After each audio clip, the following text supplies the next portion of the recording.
Salut à tous, nous sommes aux Açores pour la 49e édition du rallye du même nom, 5e manche de l'ERC 2014, le championnat d'Europe des rallyes qui prend place dans l'archipel des Açores à équidistance entre Lisbonne et New York. Eh bien oui, et pourtant il s'agit bien d'un archipel du Portugal qui accueille l'une des plus belles épreuves de cette saison.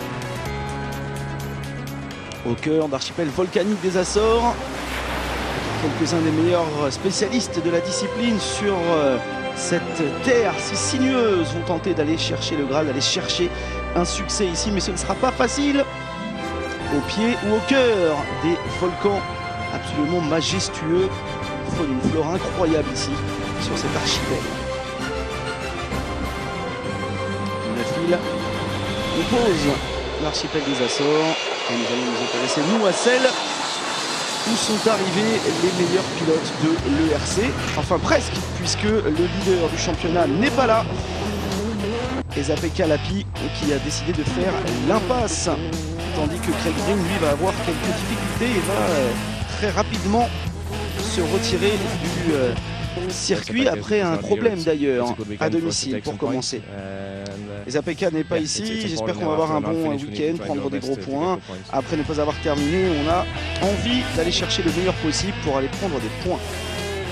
Kevin Abring lui attend d'aller s'imposer pour la première fois. J'espère que nous avons résolu nos problèmes techniques. Voilà, après bien sûr c'est normal hein, d'avoir ce type de soucis. Ça s'est passé sur les deux derniers rallyes pour moi, mais bon, ça va bien se passer ici. Il faut qu'on aille faire un bond en avant. Kajetan Kajtanovic, le Polonais, lui aussi aimerait bien aller marquer des gros points. Le plan, c'est de pousser, rester calme, rester en clair avec notre objectif sur la piste, être présent, et puis on verra ce qui se passe. C'est le rallye. Vasily Gryazin, le Russe qui pilote avec une licence de Lettonie, est 4e au championnat avec Abrim et Kaito qui sont à ses côtés. Eh bien il est tout simplement ici capable d'aller chercher des résultats, lui qui dispute son premier rallye des Açores. Tandis que le Portugais Moura lui aussi a des objectifs bien sûr. Ouais, c'est de faire un gros effort et de faire un bon rallye. Toute mon équipe a fait un super boulot pour que nous soyons dans cette position aujourd'hui et je crois que je peux me battre pour un podium, clairement.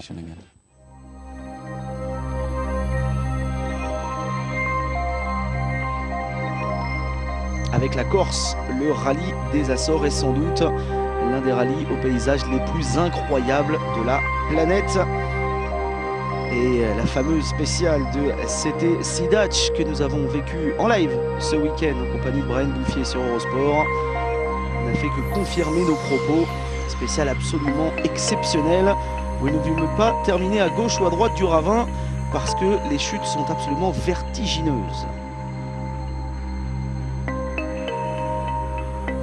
Les Açores, c'est tout ça à la fois, un climat exceptionnel, une végétation luxuriante due à ce fameux anticyclone des Açores que l'on connaît bien en France puisqu'il nous permet d'avoir un temps clément et un ciel bleu. D'ailleurs, puisqu'on parle du temps, rien de tel que de discuter avec les locaux du climat qu'il va faire. Pour le moment, le temps est plutôt bon. Les images d'Eurosport vont être spectaculaires. L'atmosphère ici est fantastique. Spécialement cette spéciale de CT Sidac. Nous allons voir tout le monde et ça va être sympa. Ricardo Moura est le régional de l'étape, même le local, puisqu'il est né aux Açores et il habite tout près d'ici.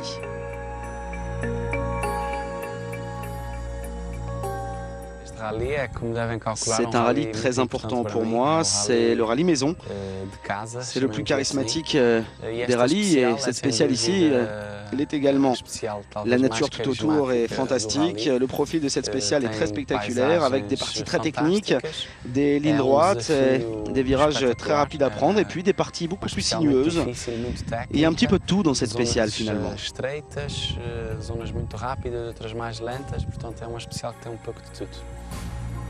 Et CT Sidac sera à couvrir 2 fois pour être précis, à l'occasion de la spéciale numéro 6, mais également la spéciale numéro 10 un petit peu plus tard dans le programme. D'ailleurs, nous allons attaquer dans quelques instants avec les 3 premières spéciales de ce rallye. On le disait, c'est également le tout premier rallye pour Ricardo Moura sur la Ford Fiesta R5. Il a encore à apprendre de cette Fiesta R5. Moura est 4e au général après les 3 premières spéciales et 5 secondes derrière le leader.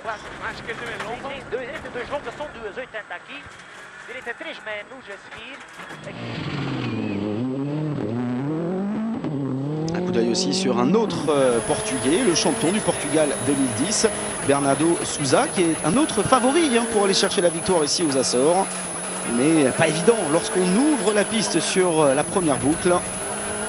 Il est obligé, lui, avec sa voiture, de créer des traces et de sortir de la piste tous les détritus, les pierres, les caillasses de ces spéciales terres. On rappelle 90% de terre et une toute petite partie d'asphalte qui permet de rejoindre quelques parties de spéciales ou de changer de trajectoire.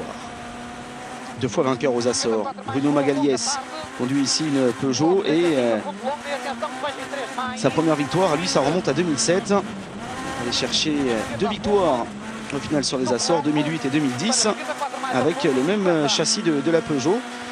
Et avec la Old Lady, comme on l'appelle Bruno, et 6e après 3 spéciales.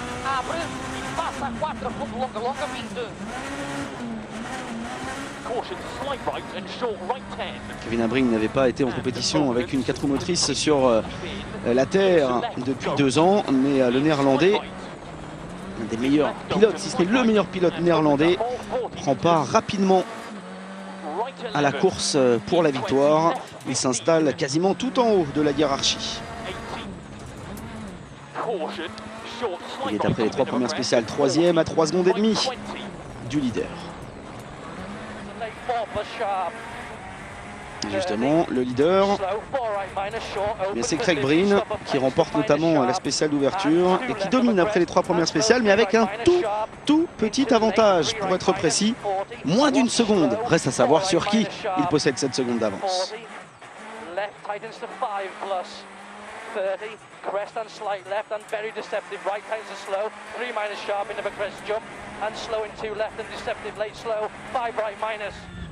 Et la réponse, on l'a, c'est sur Kaito. Et oui, Kajetan Kajetanovic, qui va être le plus rapide des spéciales 2 et 3. Il va rester très proche du leader Breen. Kaito est à 9/10 de la première place. Et en sortie de cette 3e spéciale, il a pris le temps de nous répondre.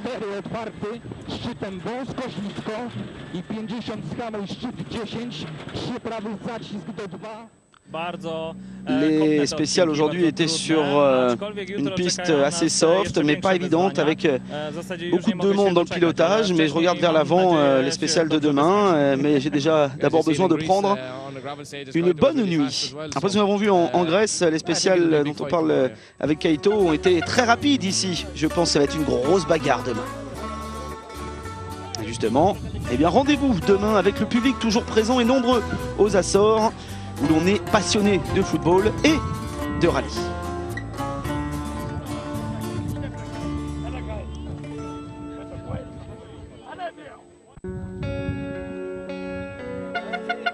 Le moment magique est proche. L'étape de cet Cidade arrive. Ouais, c'est la plus belle spéciale de l'ERC, nous dit un fan. Et c'est vrai qu'il n'a pas tort, cette spéciale est tout simplement absolument géniale. Et certains l'ont faite à moitié sous le soleil, à moitié sous la pluie, ou parfois même le brouillard s'est invité il y a quelques saisons. Bref, c'est une spéciale véritablement à part. Dans quelques minutes, nous irons rejoindre les premiers concurrents, les premiers pilotes sur les pistes du volcan de CT Cidade. Mais avant cela, il y a d'autres spéciales à couvrir, notamment la 4 et la 5. Nous sommes au départ avec Moura. On demande de la concentration à Moura du côté de son copilote. C'est parti avec ce vendredi matin et Ricardo Moura 5 secondes derrière le leader.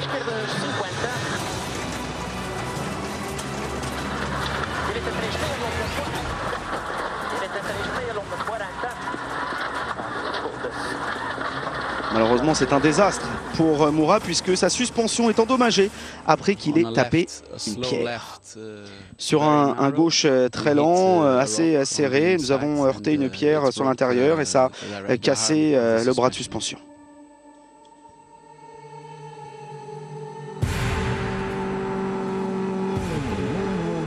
Nous sommes à présent avec Kajetan Kajetanovic sur le même virage.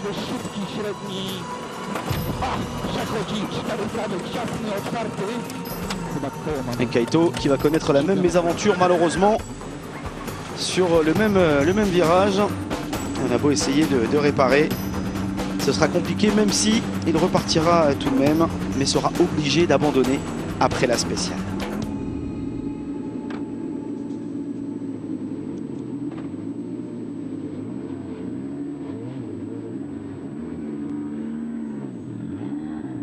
Le leader du rallye, Craig Breen, est au point de départ de la spéciale.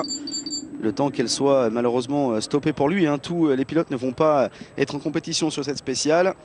Et le temps sera de 37 secondes 8, plus lent que Habring au final. Et du coup, eh bien, Breen va perdre tout simplement le leadership après 5 spéciales. Habring est donc le nouveau leader, 28 secondes 9 sur Souza. Et un tout petit peu plus, à savoir 2 dixièmes sur Breen. Nous y sommes à présent sur cette fameuse spéciale si incroyable, cette Sidac, spéciale numéro 6 de ce rallye. On va prendre du plaisir nous aussi.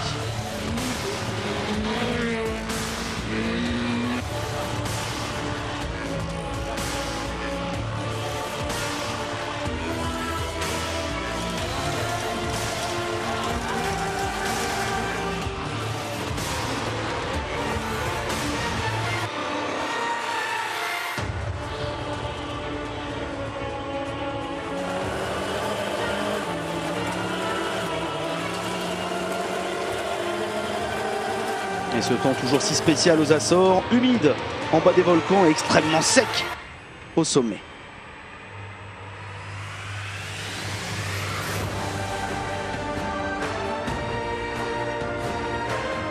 Plaisir pour les pilotes, plaisir de conduire, plaisir pour les yeux aussi, pour les spectateurs et téléspectateurs qui ont fait le bon choix en s'intéressant à cette spéciale numéro 6 et dire qu'on reviendra du côté de cette Sidac pour la spéciale numéro 10.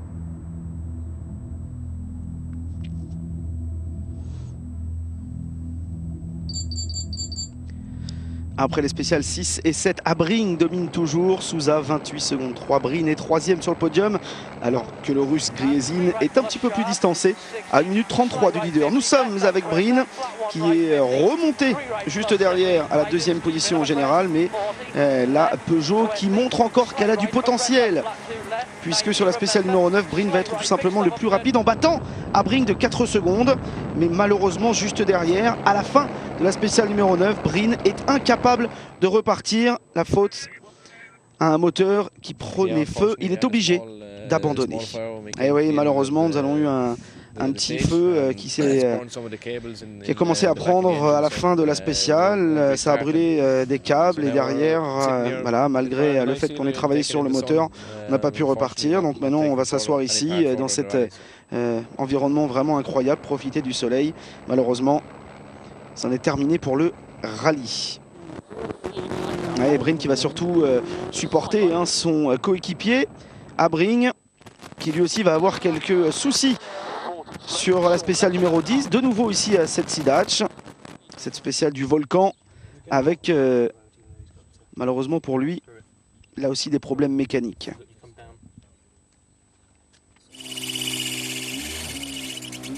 Et le reset d'Abring sera en revanche le bon. Il pourra tout de même repartir après des problèmes de direction assistée. Sur la section de liaison pour aller à la spéciale numéro 11, il y a eu quelques soucis. Il fallait contrôler les spéciales parce que sans les deux voitures principales du côté de chez Peugeot, ça aurait été un challenge différent. Mais je suis très heureux, dit Abring, de pouvoir être toujours présent ici. Et Sousa, lui, va pendant ce temps-là remporter la deuxième manche de cette spéciale du Volcan. Ce que nous avons fait cet après-midi était vraiment super bon, mais on sait qu'on peut encore s'améliorer un petit peu ici et là. Et demain, nous aurons une course encore plus rapide pour aller chercher des performances.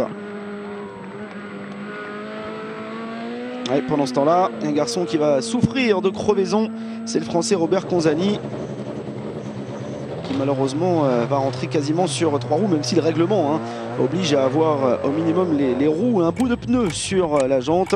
Ce sera le cas pour Conzani, mais que de soucis pour lui. Il faudra de nouveau réparer là aussi.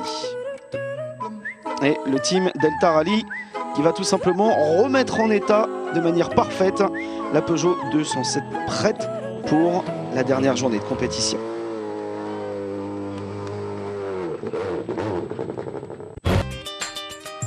Je vous disais avant la pub que l'archipel des Açores regorge de très bons pilotes, mais aussi de footballeurs de légende. L'un d'entre eux est bien connu de notre Ligue 1, passé par Bordeaux et le Paris Saint-Germain.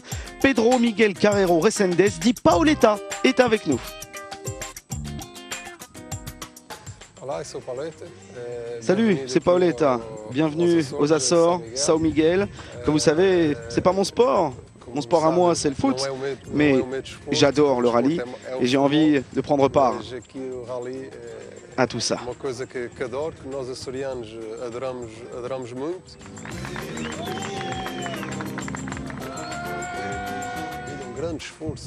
Il y a eu un très gros effort de fait par les organisateurs. Ils essayent de donner au rallye des Açores un futur lumineux parce que le rallye est très important pour l'archipel.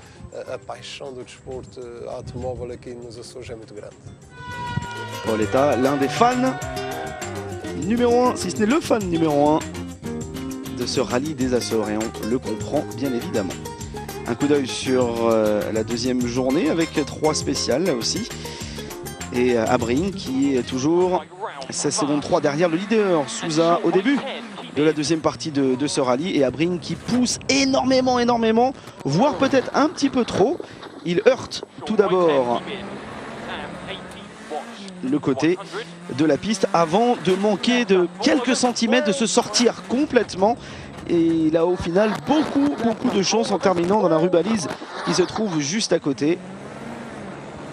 Tout près du crash, il s'en sortira quand même miraculeusement là-dessus. Abring qui commet des erreurs, du coup, eh bien, Sousa, de son côté, profite de l'offrande. Le Portugais qui bat Abring par 7 secondes 1 sur la spéciale numéro 13. Il est maintenant leader avec un tout petit peu moins de 18 secondes d'avance. Alors, reste à savoir si ce sera suffisant pour Sousa pour aller chercher la victoire sur Abring, ou Abring effectuera-t-il un comeback retentissant. C'est ce que nous allons voir dans quelques minutes. Mais avant cela, parlons un petit peu de l'ERC Junior. Ce rallye des Açores a été le 3e des 7 events de l'ERC Junior Championship. Une chance pour tous ces jeunes pilotes âgés de moins de 25 ans de prendre part à une très grosse compétition.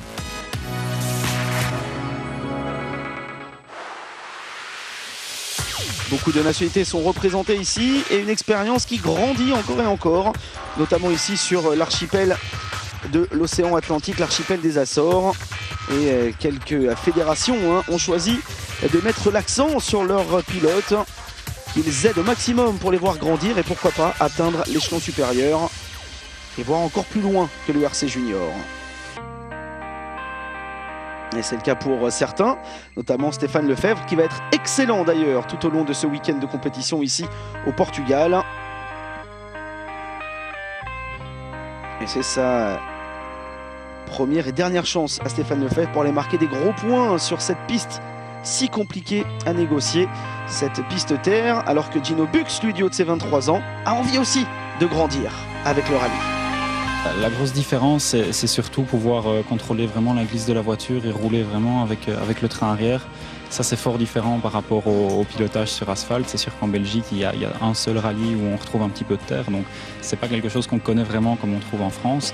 Donc, ouais, le style de pilotage est totalement différent. Des suspensions qui sont totalement différentes de la spécification asphalte, qui sont un petit peu plus grandes, plus résistantes. On a les freins aussi qui sont plus petits. On a une box ici au milieu entre les deux sièges en mode gravel ou en mode asphalte. Donc ça nous permet d'avoir un mapping qui est différent au niveau de la réactivité de la pédale de gaz. Challenge énorme sur la terre pour ceux habitués à l'asphalte. Moi j'ai un petit peu plus d'expérience sur la terre. Je pense qu'avec la Fiesta R2 ça va être mieux. Le châssis est vraiment bien sur ce type de surface. Je n'ai pas besoin d'aller chercher plus de puissance pour être au niveau des Peugeot.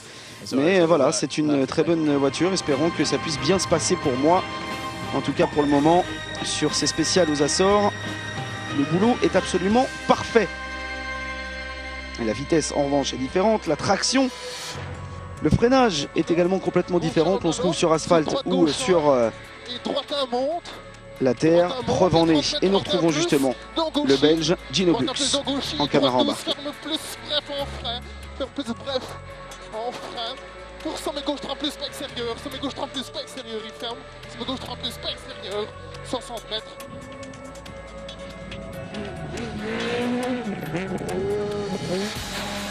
Oh là là là là, fou mon ami. Oh là là.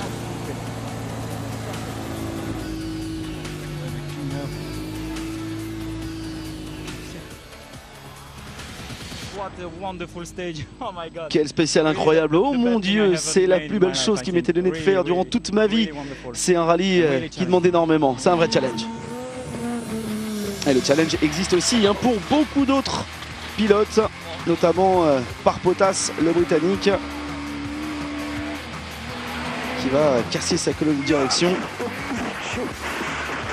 et qui va se retrouver malheureusement en difficulté. Ça ne va pas être le seul, puisque Yann Cerny, on l'a vu, le leader du championnat, va également partir à la faute, imité juste derrière par Immonen, qui était en deuxième position et qui va se retrouver à son tour sur le flanc. Et du coup, il va de ce fait bloquer Chris Ingram, le Britannique, sur la Renault Twingo R2. Quelques spectateurs essayent de bloquer Ingram, mais Immonen et son copilote indiquent à Ingram qu'il pouvait passer. 3 plus pas extérieur, dans droite 5 plus, droite 51 tourne. Le Belge dont on parlait il y a quelques instants, Gino Bux, et son copilote Eric Borguet sont maintenant 3e au pied du podium, mais ils vont également avoir quelques difficultés, alors que jusqu'alors, il n'y avait pas eu la moindre erreur pour eux jusqu'à cette spéciale 17.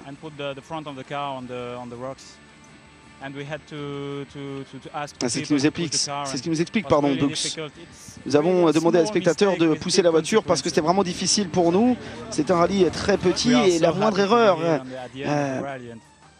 offre de grosses conséquences au final. Donc nous sommes très heureux quand même de terminer ce rallye. Nous avons appris énormément. C'était l'objectif bien sûr, de passer la ligne d'arrivée.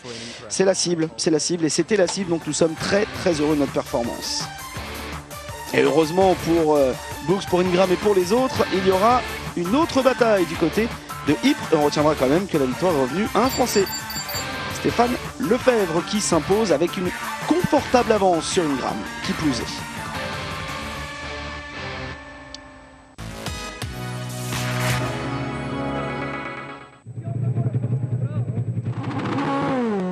Et pendant ce temps-là, on retrouve les patrons, les tauliers, Vassili Griazine, le russe, en compétition sous une licence lettonne, on le rappelle. Et pour l'instant sur le podium du général et cherche un deuxième podium, surtout cette saison. Mais sur l'avant-dernière spéciale, il va perdre énormément de temps et perdre par la même occasion sa 3e place. Pendant 20 minutes, il n'arrivera pas à repartir. Nous sommes ensuite sur la spéciale numéro 17, la dernière de ce rallye qui va décider de tout. Souza ou Abring, ils ne sont séparés que par 5 petites secondes et 1 dixième. Et c'est là où on se rappelle que tout à l'heure, la sortie de piste d'Abring pourrait lui coûter très cher, c'est-à-dire la victoire finale. Abring qui roule sur des Michelin soft alors que son adversaire Sousa a choisi un autre type de pneumatique avec des Pirelli plus durs. Abring qui a un meilleur feeling maintenant avec sa Peugeot, maintenant que la balance, l'équilibre semble être en parfait état pour lui. Et sur le dernier intermédiaire, Sousa est toujours 2 secondes plus rapide que son rival néerlandais. Et Abring commence à souffrir un petit peu plus. Fin de spécial finalement. Et Abring, le temps 17:41.6. J'ai eu une bonne vitesse sur la dernière boucle. J'ai essayé d'être devant dès le départ. Et j'avouerai que la voiture m'a surprise de temps en temps. Mais bon, je suis vraiment heureux parce que j'arrive malgré tout à conduire sans ces surprises qui me sont arrivées de temps en temps. C'est assez pour moi. En tout cas, j'ai essayé au maximum. Sousa est donc devant Abring sur le dernier intermédiaire et passera même la ligne d'arrivée devant également 17:40.5. Ça se joue à très peu de choses. Eh oui, 1 seconde, 1 à peine. C'est ça, le rallye.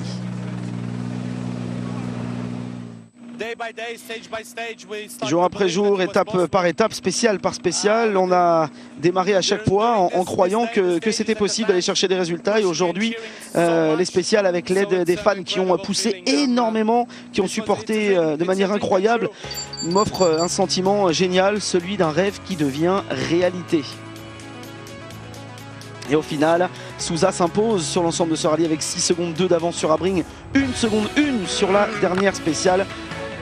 C'était absolument magnifique. Le Colin McRae ERC Flat Out Trophy revient au néerlandais Abring qui a eu un pilotage inspiré, qui a montré tout son mental, un mental à toute épreuve malgré des soucis mécaniques et de gros problèmes techniques pour lui. Malgré son abandon, Craig Breen continue de dominer le Gravel Master. Podium rempli d'émotions bien sûr pour Bernardo Sousa et son copilote Hugo Magalhães, puisque juste après sa victoire sur ce rallye à la maison, son équipe de cœur, vous voyez le logo représenté sur sa combinaison, le Benfica Lisbonne, l'équipe de football, puisqu'on parlait de football avec Paoletta, son équipe de football s'est imposée dans le championnat portugais. Et bien voilà, nous avons fait un point complet sur ce rallye des Açores, 5e épreuve du championnat d'Europe des rallyes, l'ERC, qui continue bien évidemment sur Eurosport tout au long de la saison. Rendez-vous du 19 au 21 juin prochain pour le rallye d'Ypres, à suivre bien sûr sur Eurosport. Soyez au rendez-vous. Salut.